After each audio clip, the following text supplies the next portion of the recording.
Okay. Let me call the meeting of the Electoral Board February 6th, 2023 to order. If you would all please rise for a moment of silence of whatever is in your heart and in your minds, and then remain standing for the Pledge of Allegiance.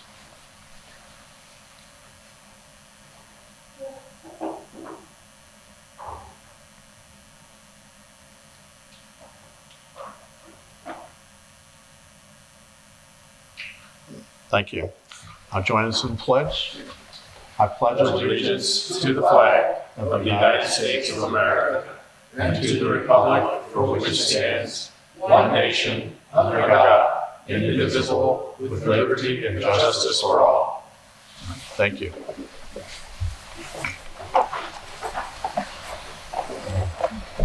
So thank you all for coming. Just so everyone is aware, we are beginning the process of recording the Electoral Board meeting, so we have new equipment.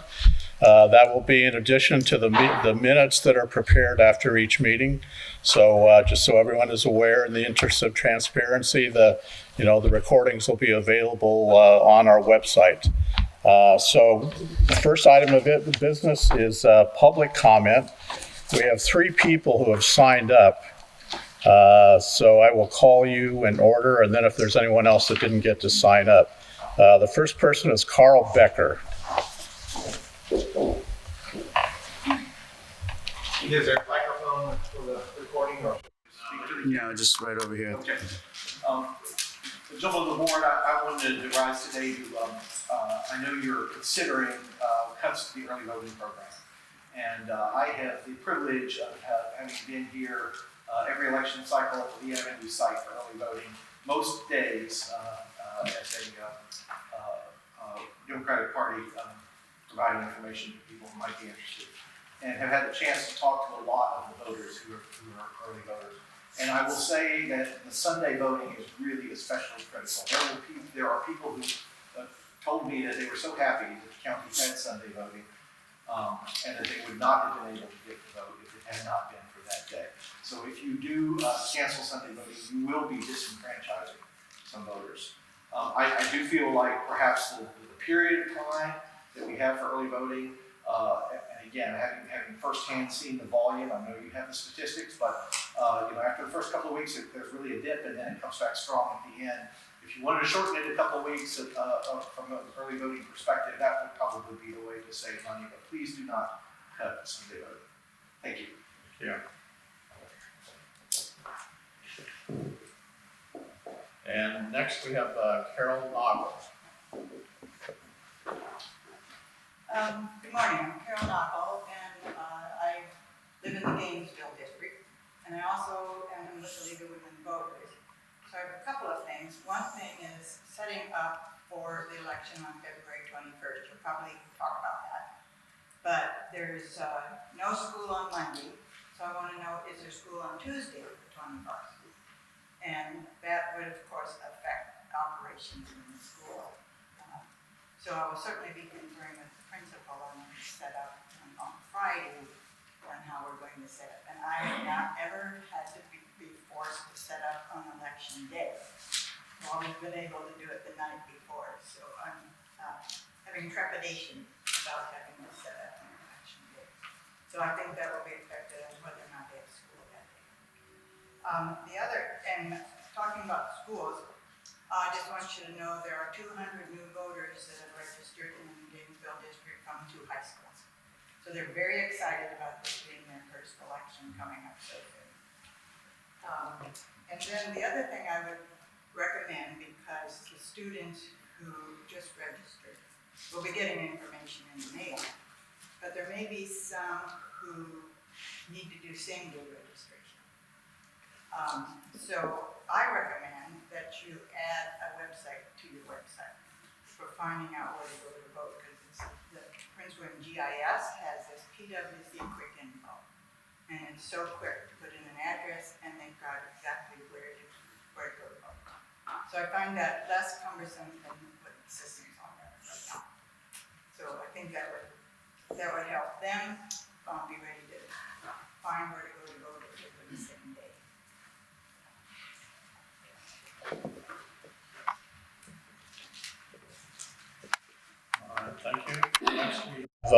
Joseph Tennant. Appreciate it. Speak briefly in support of our current early voting system. My concern with the large change, this is quite a comprehensive change both to the locations, the timelines, having various timelines across different types of elections. My concern is that voters barely have their heads around redistricting sometimes. Getting information from the county, you have to go hunt for it a lot of times. People find that they don't know quite where to go vote. If you talk to voters for a while and ask them what legislative district they say, oh, I live in Woodbridge. People don't think in terms of electoral precincts. People don't think in terms of magisterial precincts. And so when we are changing these, we need to be voter focused. And I worry that having one per precinct and it's not countywide, people will go to the wrong place. People will drive around going to the wrong spot. We're going to get a lot of people showing up at the DMV to vote because they are not going to get the news.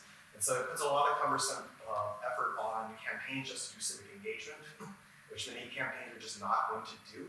I think it's going to add a bit of confusion into our electoral process, especially at a time we've seen so many programs deliver record turnout. I think the governance rate showed that people want to vote early, people like voting early, and they will do it. Special elections in Virginia Beach is another example of this. I think this is working, and I don't really see a great reason to throw a wrench into what has been one of the most successful, mechanisms for citizens voting that we see in Virginia. So I would encourage caution with these changes. Is how I will phrase it. Thank you for your time. Thank you. Is there anyone else who wants to speak or that didn't have a chance to sign the, okay. I don't have much to say about, since we were talking about early voting, 70% of the votes come in the last 2 weeks of the early voting cycle. That's the statistics, but I just want to make sure that Eric has a hard copy of the technical review request, and that was pretty much all I wanted to do. If I could just hand that over to him right now, that would be great. Appreciate it. If I could have you fill that out. Oh.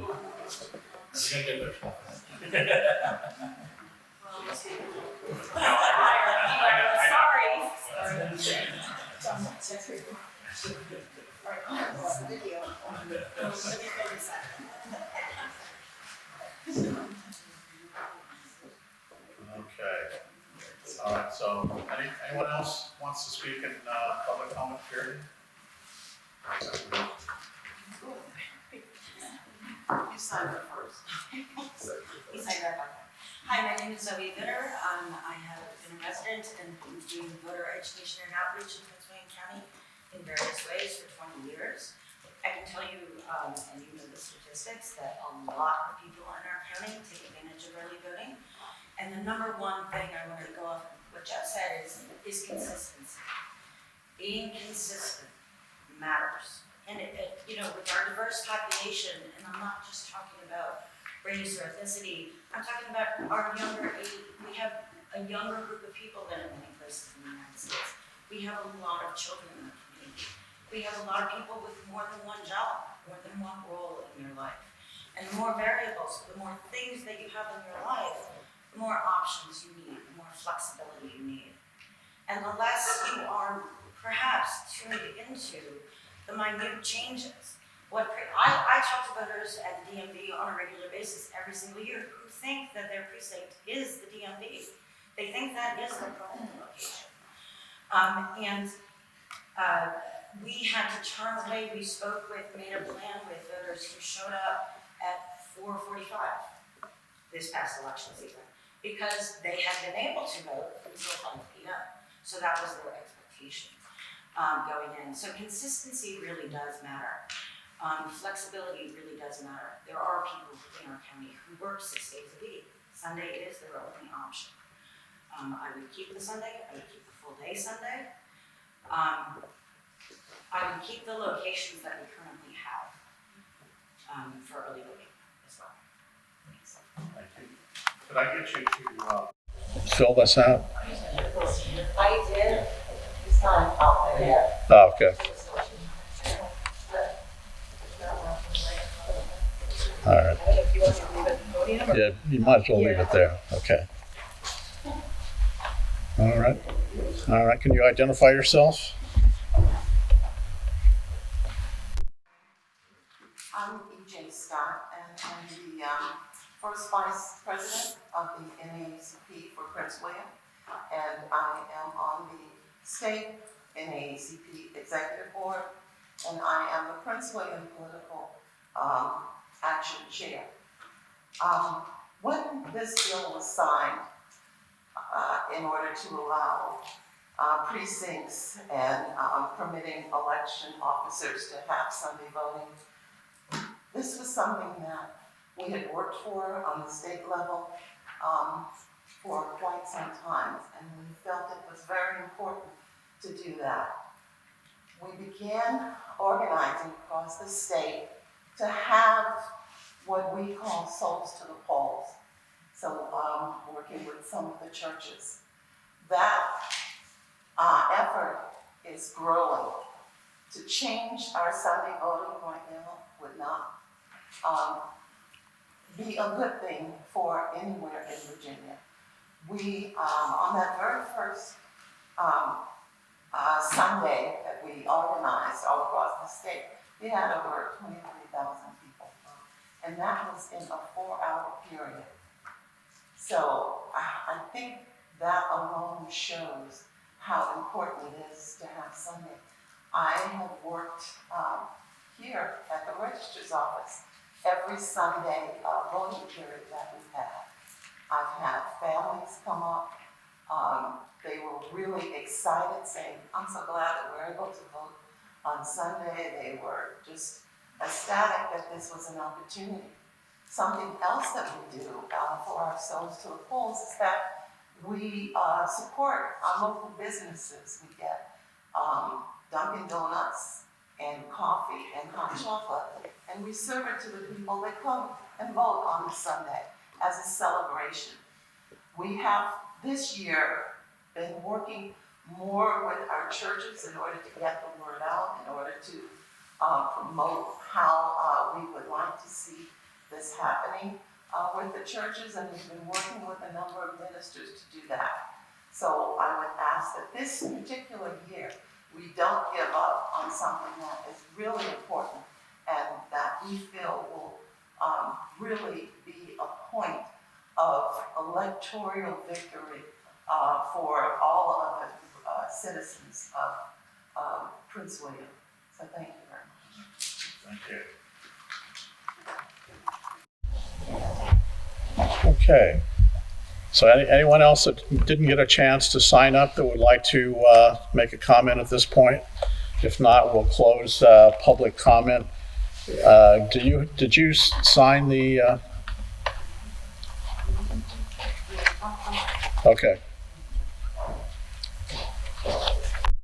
Hi, I'm Christine Taylor. I'm with the Prince William County branch of the NAACP Executive Board member. And I just want to add to what EJ said. I have been out there 2 years straight with the Souls to the Polls. And in all honesty, I had a lot of fun because I met a lot of people. Everybody want to talk to me because I'm the one with the coffee, with the donuts, with the hot chocolate and all of that. So I don't have a problem out there serving everyone. And where we are situated, we situate in an area where no matter which direction you park and coming from, you will always see us there. So, and also I want to speak on behalf of the disabled veterans and senior citizens of Prince William County. I fit in both of those categories. And as people, we do not always do things in a timely manner. And voting on Sunday allows all of us, because I always do mine when I come from church. So voting on Sundays will allow those who have put off tomorrow what they could do today to go to the polls on Sunday and vote. And also we have a lot of camaraderie there. We intermingle, we chat, we talk. So it's like a breath of fresh air to vote on Sunday because, as I said, we don't always do things in a timely manner. And like I said, speaking for as a veteran, a disabled veteran, and a senior. Thank you. Thank you. Could you, is there a sign-up sheet there? Sign up too, yeah. Okay. All right. So that will close public comment. thank you all very much. So the next item of business is approval of minutes. So we have approval of minutes for December 8th, December 29, January 17. Do you want to do these individually or do them all together? What's your pleasure? We've all seen them, we've all approved them, so we can do them collectively. Okay, so do we have a motion? A motion that we approve the minutes for those last 3 meetings. Second. All right, any discussion? All in favor say aye. All right, Aye. that's passed, so you can begin signing the ones that, for January. Okay, and so the next item on the agenda is precinct split waivers. Eric? So we have 2 precinct splits after our redistricting. We used to have about 26 that impacted tens of thousands of voters, and thankfully with the new redistricting that just got completed last year, we got that down to 2, and it only impacts about maybe 100, a little less than 125 voters. So I have been in touch with the state over the last couple weeks. We do have to have the county supervisors approve, something to request that waiver again, and then send something to the state. So I already sent the application to the state, but I need to get some supporting documents from the board of county supervisors for that. So I'm working through that at the moment. The state provided some language that should make that a little easier. And none of our precincts or districts have really changed since last year, so this is, probably more just a formality in terms of getting the board to approve it and the state to sign off on it. So that is in process, and I'll provide you guys with the update on the next meeting and via email when I have further development on that. And these are so small that there's no prospect we're going to be able to actually fix these splits. Unless the county supervisors wanted to change the magisterial lines. The reason for them existing was when they set the magisterial districts at the end of 2021. The state was still in the process where the Supreme Court had to get involved and complete the House lines and the congressional lines. And so there were a couple of them that didn't match up exactly. One of them is just a little sliver of Token Valley Road near Hoadley in the mid-county. The other one is just a little area just off of 95, just south of where the Potomac Mills Mall lives. But both of them involve, each of them is 75 or fewer voters. One's a congressional line and one is a House, State, and Senate line. I think they sometimes modify those lines just a little bit to get their numbers to match up, add 100 people here, 200 people there. So those are a couple areas that are not matched up at the moment. And the waiver process is something that we'll have to do annually with the Department of Elections. Yeah, it's required annually, and it does require that the county supervisors, pass something requesting it, and then the board state board has to approve it. So that'll be an annual process at the beginning of each, calendar year, basically. So. Okay. Any questions? Okay, well, this isn't specifically on the agenda, but I understand that Supervisor Angry has asked to move some of the precinct locations within the ABSCO district. Do you want to talk about that, where that is? It's a handful of precinct. It's basically polling place changes. The precinct lines would remain exactly the same. It's just that a few of the polling places would swap out to basically make the polling places be within the precincts and within the magisterial districts as they operate. So, for example, a couple of them are ones that are just across the border of the magisterial district from each other. Right now, their voters kind of go to the opposite district to vote, both directions across some of these roads, and it's just reversing that to put them inside of those locations. So I think the polling places themselves will pretty much stay the same. It's just that the precincts that they serve will be slightly different, and we would send voters from those 5 precincts a notice saying, your precinct your polling place has changed, and you'll go to this polling place in the future. So, and since it's a small number, we probably do some extra efforts as well to make sure those voters are in the loop on that. So is this going to happen before June, the primary? I think so, yeah. Okay. Okay. New business. So the first item under new business, appointment of election officers. All right, so just to give you all the summary, you all have the sheet with more than 2,200 officers that have been nominated by the parties. So my thanks to both the party chairs for timely submitting those lists this year. They have, I guess, bested their predecessors by being involved in this, whereas we haven't had involvement in this for decades. We now have people that not only have they reviewed the self-identification of the officers to make sure that they approve of them, since they're the ultimate arbiter of that, but they've also looked at some of the nonpartisan officers to see if some of them want to represent the parties. Per the code and our policy, we give those officers that represent a party are given preference, and we have a limit on how many nonpartisan officers we can use. So I would say that into the future, we're going to have to continue. We started last year, but we're going to have to continue to communicate to those nonpartisan officers to see if some of them can go into one camp or the other. I'm sure that some of them don't want to be in either camp, but I'm sure a number of them would like to, represent one of the parties and continue to get, kind of a priority status. So we recruited a lot of officers last year. Our numbers are much closer to even now than they ever were before. So kudos to Dina for a lot of efforts in that area, and our staff in general for all the work we did to make that happen last year. So you all have the list, and the list you have are notes on there when a party had either objected to or objected to someone that was set to represent their party that they didn't feel should, or nominated an officer from the nonpartisan pool that they would like to represent their party. So our largest pool continues to be nonpartisan officers at this point. Like I said, we've got to continue to see if we can work some of them into those groups. But we do have very sizable groups of both Democrats and Republicans now, more than 600 of both.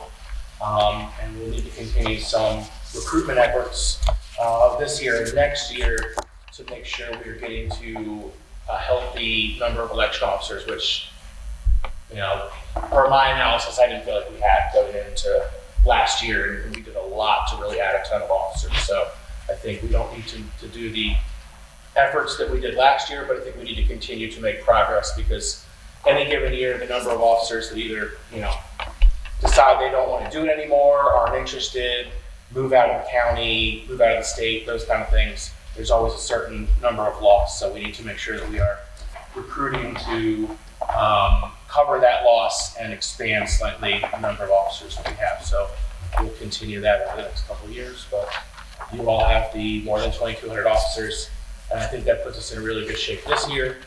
And the policy that was adopted by the board last year in September also allows us to continue to appoint officers at different intervals throughout the year that apply as the year goes on. So. Okay. Anyone have any questions? I have a couple. Did either party, beyond this list that the parties have signed off on, did either party nominate any additional people that weren't on this list? No. Okay. And what's the policy now? Individuals that weren't on that list? Yeah. Yeah, I gave you all a list of, I believe it was 8 individuals. Mm-hmm. Okay. Who we did not recommend for service. Okay. But just those small numbers. Maybe it was either 8 or 9. Okay. And what's the policy now? So for November, so nonpartisan will only be used when there's not a partisan officer available in that precinct, What's your plan? So in terms of precinct leadership, we'll prioritize having, one Democrat and one Republican in each precinct. I don't think that'll be a problem with the number of officers we now have that have experience. In a precinct, we will prioritize the Democratic and Republican appointed officers that you all appoint. And we will use some nonpartisan officers, but we're supposed to use a third or less. So I don't think the plan is to exclude nonpartisan officers. The plan is to use them sparingly. We do have a lot of officers in that group that are very experienced and have a lot of years of service. So we'd like to continue to, have them serve at the polling places. It just needs to be in limited numbers. So if we have, precincts for a general election, a typical precinct might be 8 officers. So we might have 3 Republicans, 3 Democrats, and 2 nonpartisans, or maybe 4, 3, and 1, or one of those configurations to, make sure we're compliant. Okay. Any discussion? Do we have a motion? I motion that we approve the list as appointed. Second.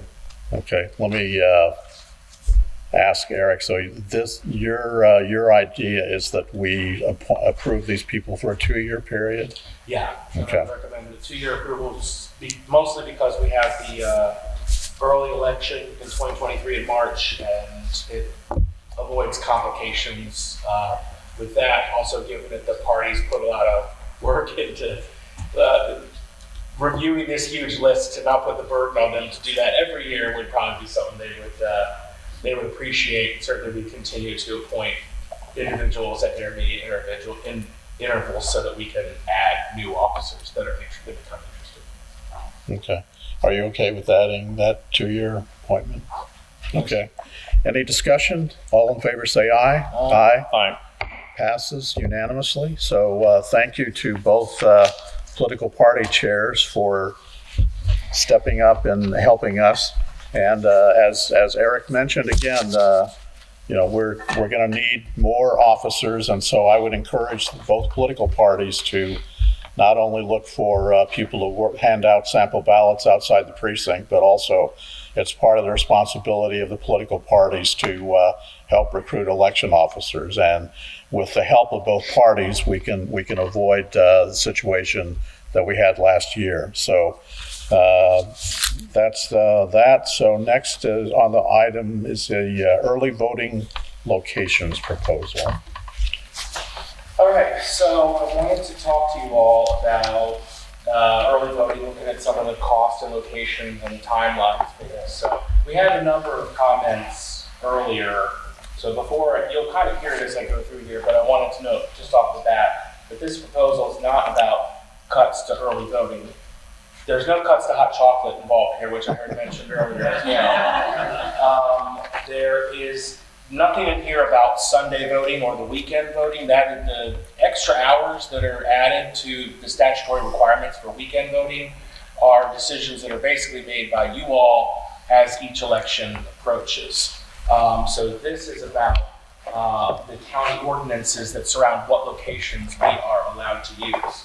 I did hear someone talk about it would be great to expand locations, and this proposal does that. I did hear someone talk about consistency, and this, one of the main focuses of this is building in more consistency to the locations. So let me go through this, and we can post this. We can post this online. I probably normally would have set up a projector, but with this being our first meeting recording and having the projector, I didn't know how that was going to work. So we will post this presentation online on our board minutes page, along with the minutes and the recording session, so people can check it out if they're interested. Let me also note off the bat that the early voting locations are not determined by myself or the staff. They're not determined by the electoral board either. They are determined by the county board of supervisors. That law was changed a few years ago. So this is merely the first stage of developing some ideas around that. that I wanted you all to think about, provide recommendations, because I think the county supervisors do listen to the recommendations of our office and you all as a board when they're making some determinations. So going into it, our current ordinances, we have ordinance that was passed for primary elections and for general elections in 2021. There were two ordinances that surrounded them. They're both slightly different. There is no allowance right now for special elections, which we had some concerns and some disappointment in the special elections that's happening right now. In Gainesville, there is no voting at the Haymarket Library. The ordinance doesn't allow it. So that is one of the things that this is trying to address. So under Virginia Code, the governing body of any county or city may establish by ordinance voter satellite offices to be used in the locality for absentee voting purposes, in voting in person. That's Virginia Code 24.2-7012. So those satellite offices, you can have a number of locations up to whatever the local governing body decides. There's not a limit to those. There's not a minimum that has to be met.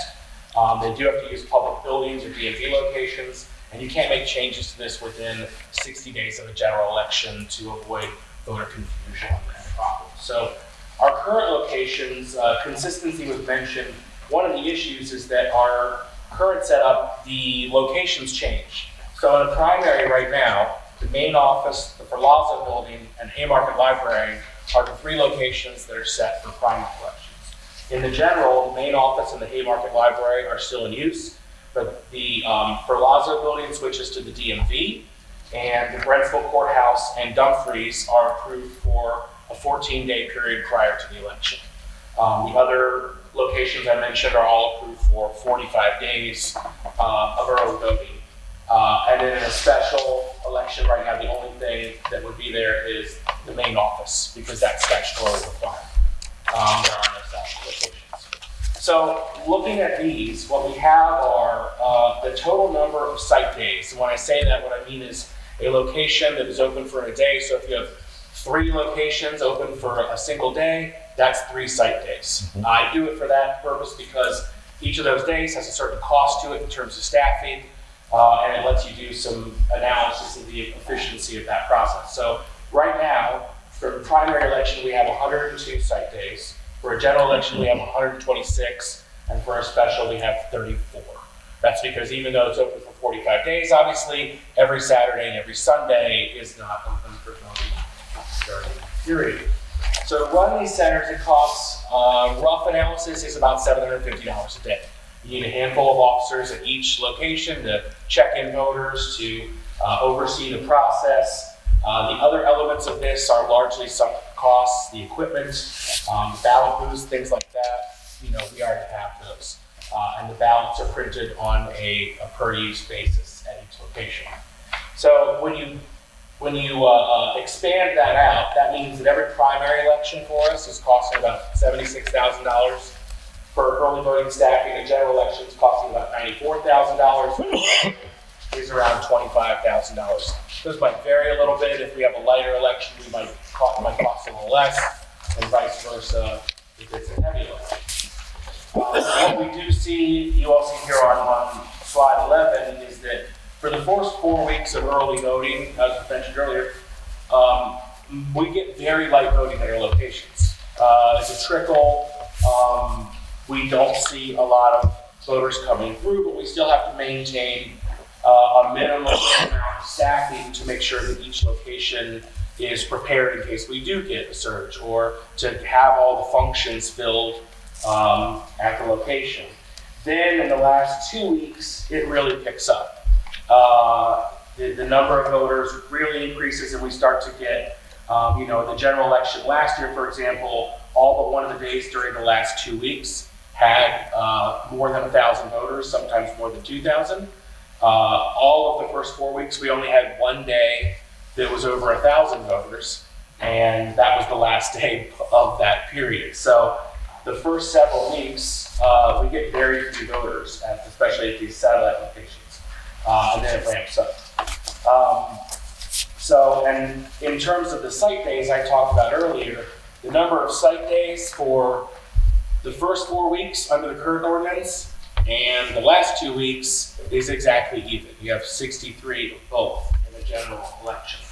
So what we have is the same amount of money invested in each of those periods at these satellite locations, but we have the majority of the voting that happens in those last 2 weeks. So somewhere between 65 and 75% generally is the total number of voters, depending on which particular election. Usually that's higher in primary. So primary, it's more in the 70 to 75% range.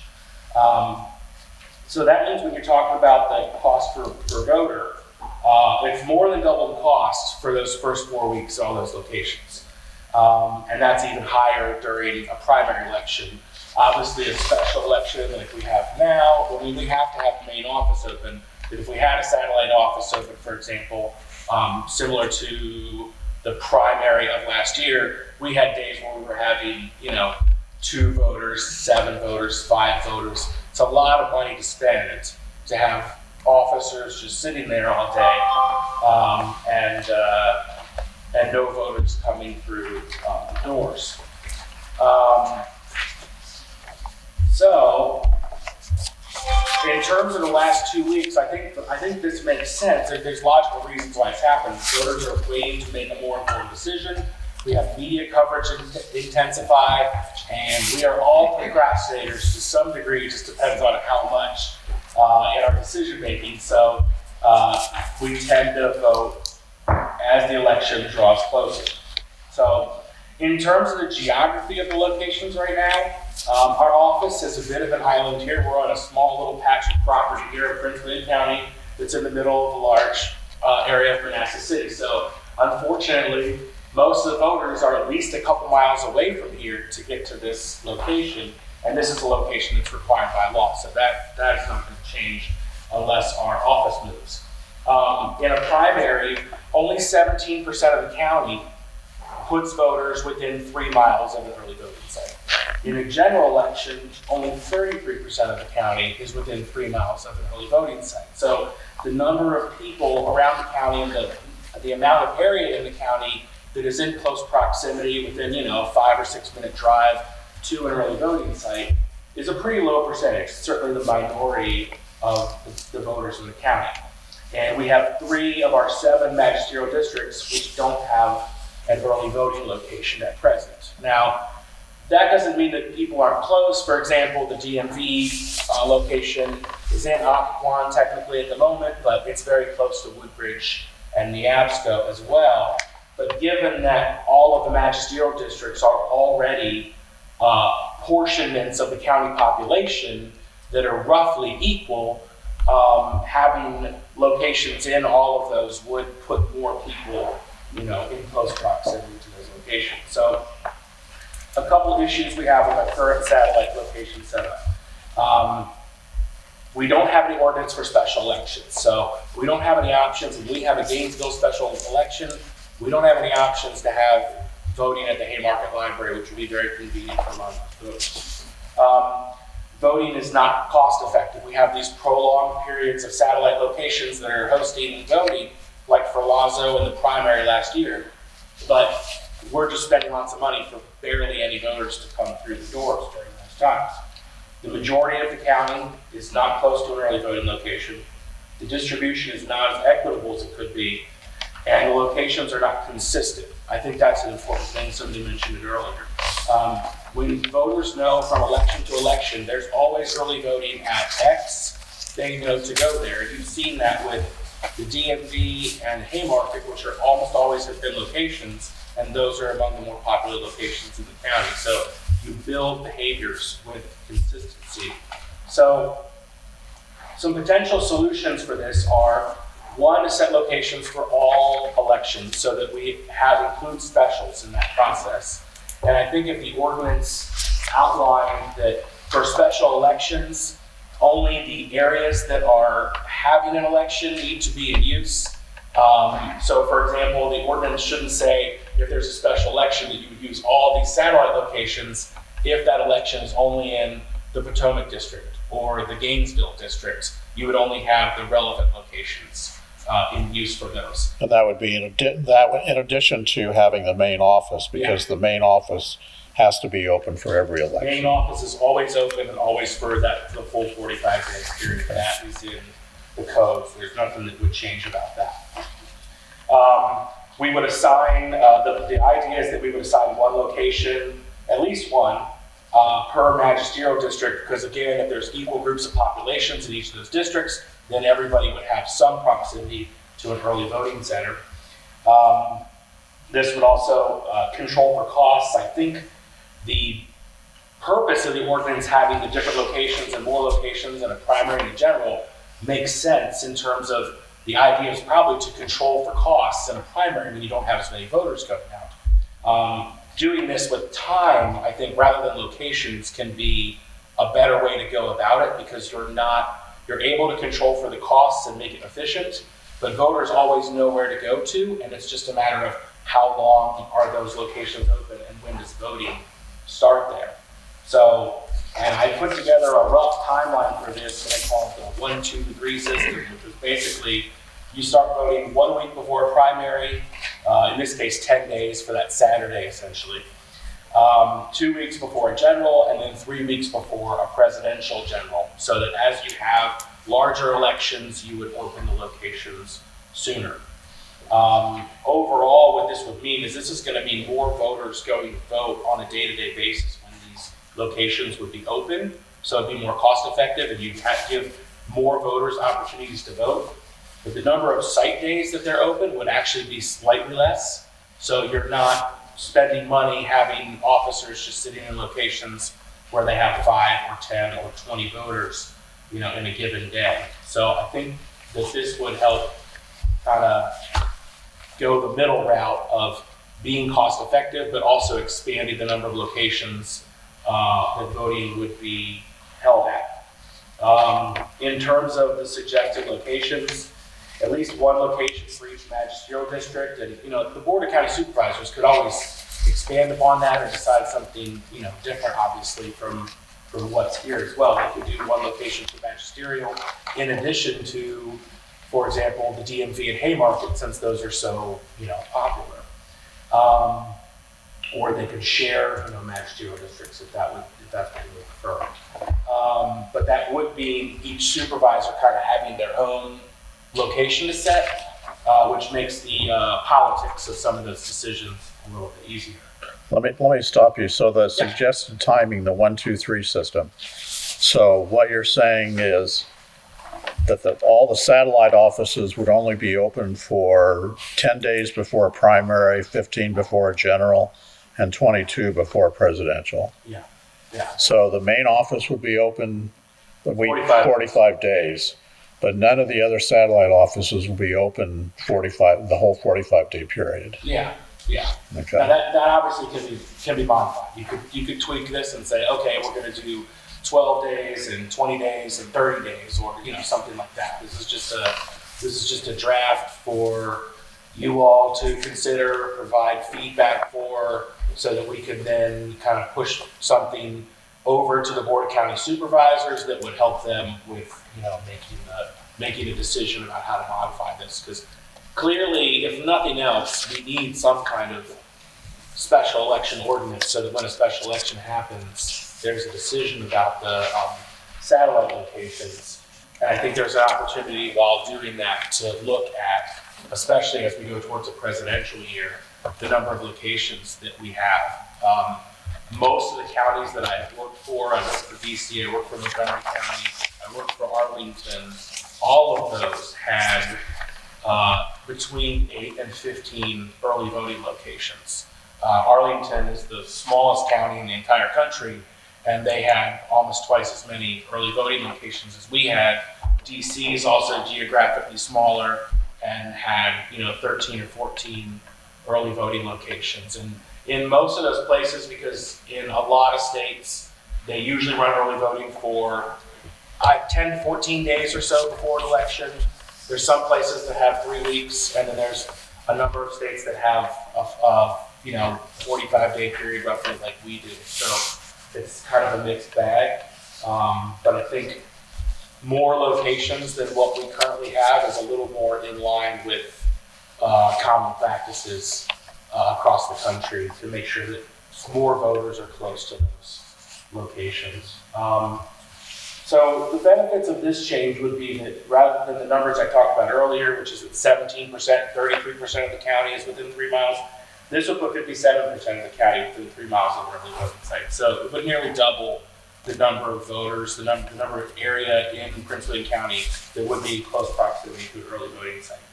It would also build consistency in voter expectations. If voters know an election's coming up, they know location X and location Y are open every election. It'd just be a matter of finding out what days the voting starts at those locations. Then, of course, this also would reduce the costs during slower elections. So rather than voters paying for, close to $100,000 for officers to be there, it would cut costs slightly to make sure that they are working on days when we're having, 100 voters, 300 voters, or 1,000 voters. On the administrative side of things, there's some less administrative burden and costs and overtime with not having early voting run as long. There are some counterbalances to that, to having busier time periods, but you can build that up with your temp workforce a little bit more. This would enable us probably to involve more election officers who are going to work on election day. Early voting is always a chance to kind of get warmed up and ready for election day. So this would involve more officers at more sites. And then we also wouldn't be in some of these buildings for a long period of time. It's one thing to be a guest somewhere for a week or two. It's a little bit harder when you're there for 45 days. We start to feel like the dinner guest that can't take the hint. And it's tough to be in some of these facilities for those long periods of time. It also means less transit ballots kind of across the county for an extended period of time as well. So anyway, that is, I think, the idea at this point. I think it's sort of the first draft that needs to be developed and looked at a little bit more by staff and by you all. And then I think we can kind of submit something to the Board of County Supervisors, and it'll be ultimately up to them as to what they want to decide. All right, thanks. Questions? No questions. I had a comment. I just thought it was good analysis. Thanks, Eric, for you and your team putting that together. Do you have any questions? No. Okay. I recall in 2020, there was Fairfax County in the largest jurisdiction in all of Virginia. When they opened early voting for the general election and presidential year, I think they had one location, the government center. And I remember stories about the horrible long lines that were out there day after day, and the campaign workers. And I remember that we got calls from reporters because we opened with 3, the DMV, the main office, and the Gainesville Library.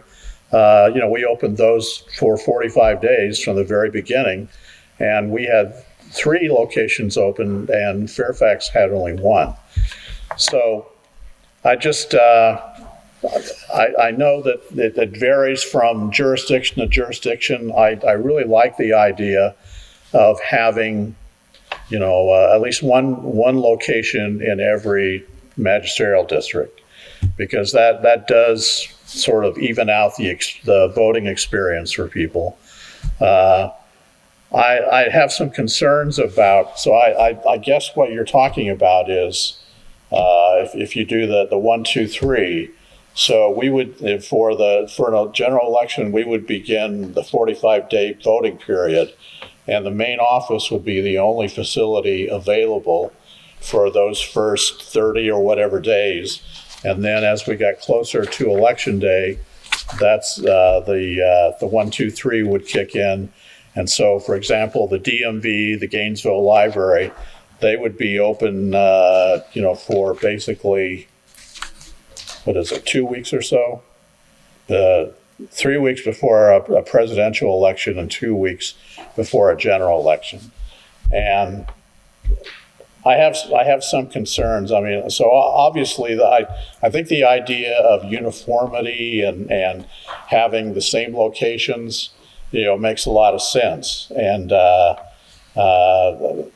there is, and the numbers are clear. There's a large number of people that show up for the first day because everyone's talking about the first day of early voting. And then it drops off considerably for the next few weeks, and then it builds back up again the last 2 weeks, and that's absolutely true. I'm just a little concerned about having only one location in all of the county for the entire 45-day period, and not opening, for example, the DMV or the Gainesville Library until the last 2 weeks. So, I mean, that's ultimately the supervisors are going to make a decision about this, about, where they're going to be, how many days they're going to be open. I just, having been around and knowing the history and the fact that voters do get accustomed to, locations, I think we would have some unhappy voters for the first 45-day period if their only option was to come here instead of going to the DMV or the Gainesville Library. But that's something that the supervisors will have to decide. I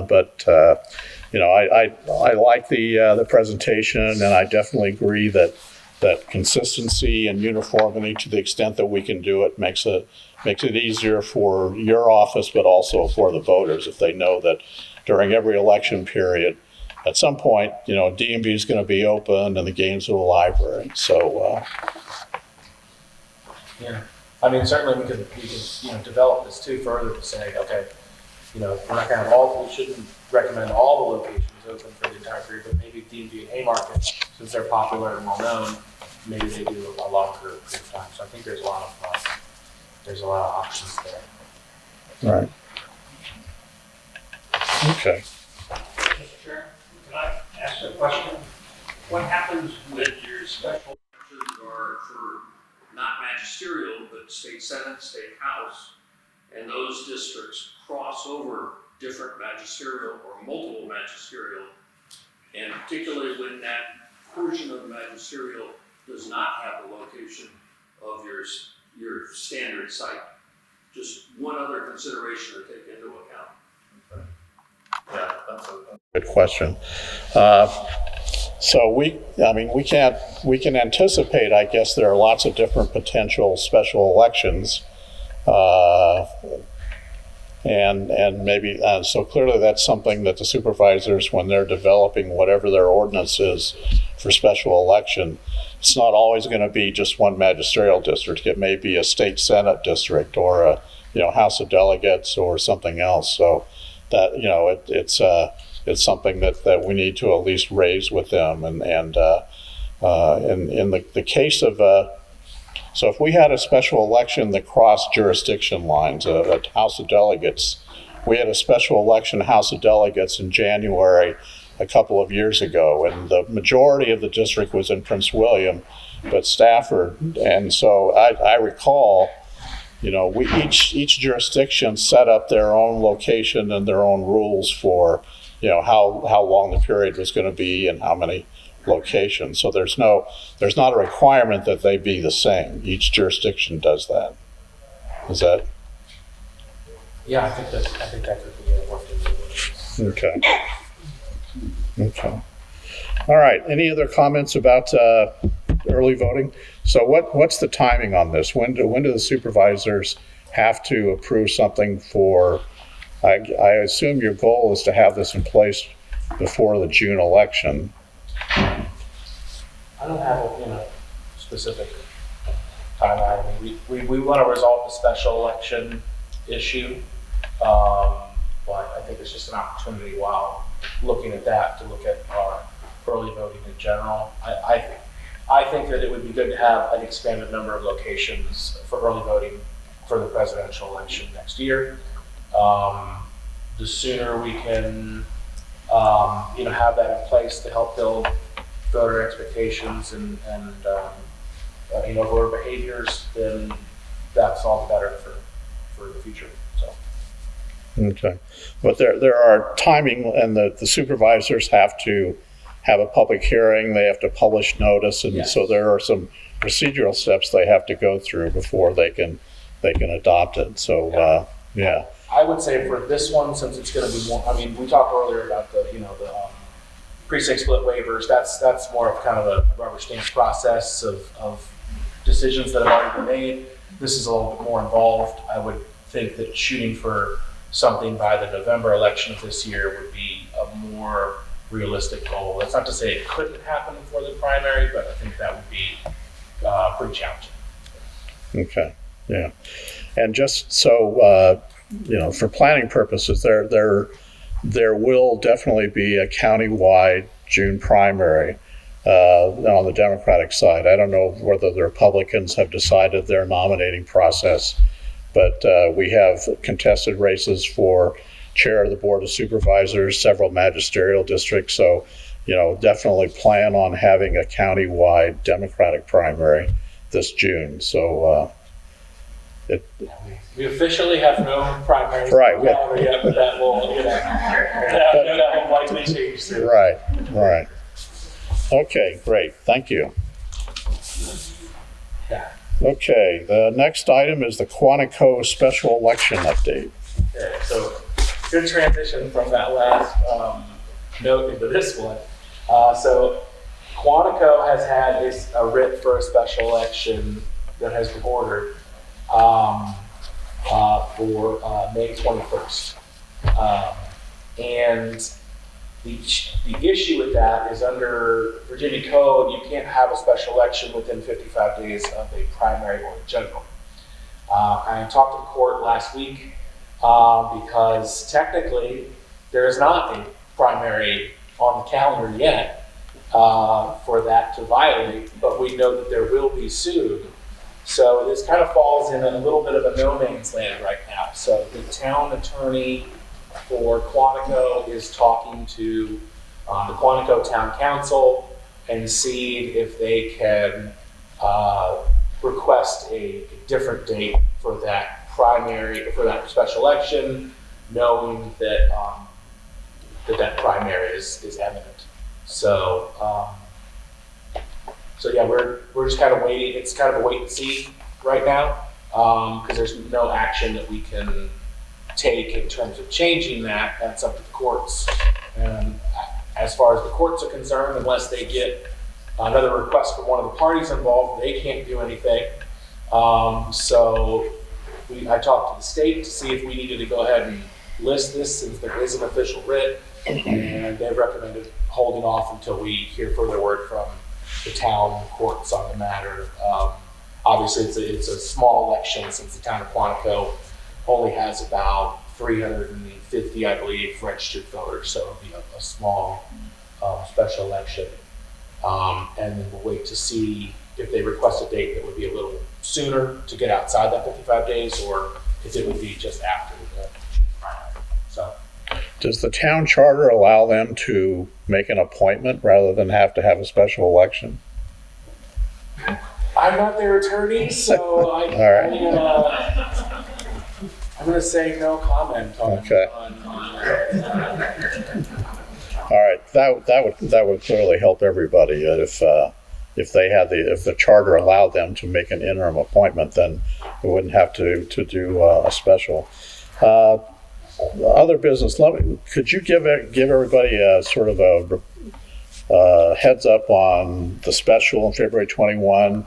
Address sort of Carol's questions about timing and schools and that kind of stuff, and where we are on that election. Yeah, I had made a note on that. So in terms of the special election that's coming up, the day before the special is a holiday. We encountered this in the June primary last year when Juneteenth was a holiday the day before an election. So our operations team did a great job with that one and have already arranged with the county to basically pay a few staff from the county to ride along with our vehicles to do deliveries for it. So that's a real smart solution and very cost effective. It does mean that unfortunately, I think all but one of the locations in Gainesville is a school. So officers are not going to be able to set up the day before because the schools are closed, and we just don't have any options on that. So it's unfortunate timing that we are going to encounter from time to time, with elections always being on a Tuesday and holidays generally often being on a Monday. So I think that they, it's going to be a little bit of a rush to set up, but we made it happen in the June election, and we are noting that to officers in the training classes. And schools are going to have students on the Tuesday when the election happens. So a couple logistical challenges, both the day before the election and on election day itself, but I think we're prepared for it. We've done it very recently, and I think we're in good shape for that. Okay. And how are we doing on officer assignments for all the precincts? Oh, they're set. I mean, we've got a Democrat and Republican in leadership at all the locations in equal numbers as well, except for a few locations that we might have one more Republican in a few and one more Democrat in a few others. But they're equal overall. We have an adequate number, especially given the kind of low turnout. We've only had, I don't know what our latest ballot numbers are. I think are we past 700 yet? Okay. So we're over 600 absentee ballots returned, and we've only had, I think, a couple hundred individuals come in and utilize early voting so far. We probably have more if we were able to use Haymarket, but special elections are usually a low turnout affair. So it's not unusual. I'm sure we'll have quite a few voters on election day, but no big turnout. Okay. All right. Any other business? I just have a few updates to share. One was, we've had a number of inquiries from the election integrity task group of the Republican Party about our mailings, in terms of confirmation mailings and the NCOA. The NCOA mailing from the state did just go out on Friday, and we did have 3,000 voters purged from our list a few weeks back following the federal election that just happened. So those that were inactive and had been for a couple elections were purged. So we get a lot of inquiries about that. Some of those things are just not, requests are just not actionable by us. But one of the things we did do this week is we redesigned our envelope and our postcard that are going out with. So once we are finished with that, we have added a note on the front of it that tells voters, if you receive this envelope and if the person no longer lives at this address, essentially, here's what you do, which is write return to sender on the envelope and then put it in the mail back. We get very few envelopes that get returned to us in that fashion. So I think it'll just help people know what to do rather than just, whatever people do when they get mail from people that used to live there, throw it in the trash, forward it on to them, whatever it is that they do. So I think that will be something that will help. On Saturday, Mark and I sat down, and I know in the next board meeting, we're going to talk about the delegation and assignment of duties, key deadlines, statutory deadlines, and things like that. So that will be really good. We did some work on Saturday to kind of develop that, and I'll get you guys the work product from that within a couple of weeks that'll prepare us for that March meeting to kind of review. I think there's a number of things that are clearly your guys' responsibilities, and there's a number of things that are my responsibility, and then there's some things that kind of fall in between. So I think that, as the handbook says, periodically reviewing those is good practice. So I think we will be able to complete that practice. It also dovetails really nicely with, we just purchased some new election software, task software that lets us track tasks internally, so that we can communicate those across the organization. and make sure that for all the, whether it's a statutory deadline that we have to meet to, send out ballots 45 days before the election, or whether it's an internal deadline that we have to, 2 months before that happens, finish making any changes to the envelope design so that it's ready to go when we reach that point.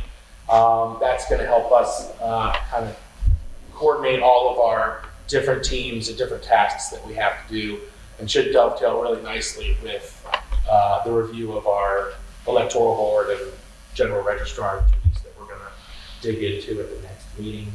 And then related to the envelope design yet again, we've been looking at, we had to use the same envelopes we used in November for the special because there wasn't any time to change those in between. We have made some modifications to our process, and those have been better, but I'm still just not satisfied with the level that they're at in terms of the complexity of how easy it is for a voter to complete that process, which is not very easy.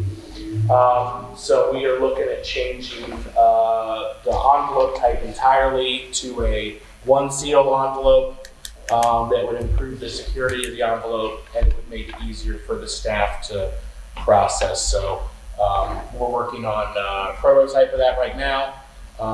It's used by some other jurisdictions, and I'll have a copy for your all's review at a future election to see that. I think it'll be a big improvement from both a user standpoint. We reviewed all of our instructions and really tried to simplify them and shrink them down. And the use of the envelope is much easier and much more like a regular envelope that you lick once and seal it and it's done. So I think that would be a big improvement for our mail ballots that we have going on. So those are the other updates I've got. So I know that you've been looking at alternatives to poll chief or whatever where are we on that? We have a vendor that we have selected. The staff reviewed about 4 or 5 different vendors, scored them all for the different things that we need to use them for. We gave them, kind of points based on how well the software handled the different tasks that we needed it to handle and make sure that it met minimum requirements. So we have one that staff thinks was clearly the winner, and it's currently under review by the IT department, and then our procurement people in the county should have to now go through and review that. So they're in process of that right now, and if everything looks good to them, then we'll go forward with getting the contract set up, and we're hoping to do that as quickly as we can. We've been down a staff person in our election officer staffing, and that position is currently listed on the county website. So if anyone's interested in a job, we have one available right now. And so we're hopeful that by sometime in March or early April that we'll have our new software in place and our new person in place, so that we can go forward with. Dina's over there very excited about having a software package that works and a person that can help do the job. So kudos to her for. She certainly got the advanced difficulty package when she came on with us last year. A lot of stuff that she had to deal with, and she rolled with that great, did a fantastic job. And so looking forward to us having both software and people that will make that job easier and make the communications better with the officers. I think the new package we have has a lot more text messaging features, so that's going to be really nice to be able to communicate with the officers through texting. So that's great. Okay. Any other business? Do you have anything? Okay. So I understand we need to do a brief closed session. Yeah, just a couple minutes. Okay. Do we have a motion to go into closed session? Motion, we go into closed session. Do we need to read the cheat sheet? There we go. I move that the electoral board go into closed session pursuant to Virginia State Code, section 2.2-3711, for the purpose of discussing issues related to Staffing. Okay, A1. Second. All right, all in favor say aye. Aye. Okay. Thank you all very much for coming. Jeff?